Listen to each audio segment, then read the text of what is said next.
నమస్తే, నా పేరు మధులత. నా ఛానల్ పేరు మధు నర్సాపురం యూట్యూబ్ ఛానల్. తిరుపతిలో అలిపిరికి అతి సమీపంలో ఉన్న ఇస్కాన్ టెంపుల్ గురించి తెలుసుకుందామా రండి. ఉదయం 4:30 మంగళహారతితో రోజు మొదలవుతుంది. రాత్రి 6:45 సంధ్యాహారతి ఉంటుంది. ఈ పండుగ 3 రోజుల పాటు ఘనంగా నిర్వహిస్తారు. శ్రీకృష్ణ అష్టమి విశిష్టత గురించి తెలుసుకుందామా. హిందూ పంచాంగం ప్రకారం ప్రతి ఏడాది శ్రావణ మాసంలో కృష్ణపక్షంలో వచ్చే అష్టమి తిథి నాడు శ్రీకృష్ణ జన్మాష్టమి వేడుకలను జరుపుకుంటారు. కృష్ణుడు ఎన్ని పాత్రలు పోషించినా అంతా లోక కళ్యాణం కోసమే. కృష్ణాష్టమికి దేశవ్యాప్తంగా సందడి నెలకొంటుంది. ఈ పవిత్రమైన రోజున చిన్నారులను కన్నయ్యల రూపంలో అలంకరించి పూజిస్తారు.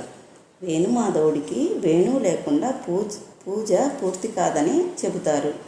పూజ పూర్తయిన తర్వాత దాన్ని మీరు డబ్బులు దాచుకునే చోట భద్రంగా దాచుకోవాలి.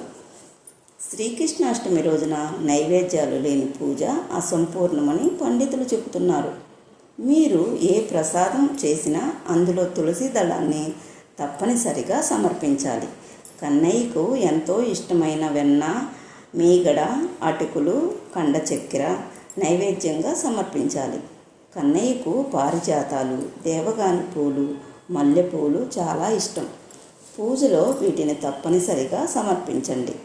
కృష్ణాష్టమి రోజున మీ శక్తి మేరకు పేదలకు అన్నదానం, వస్త్రదానం ఏవైనా దానం చేసి ఆ భగవంతుని కృపా కటాక్షాలను పొందవచ్చును.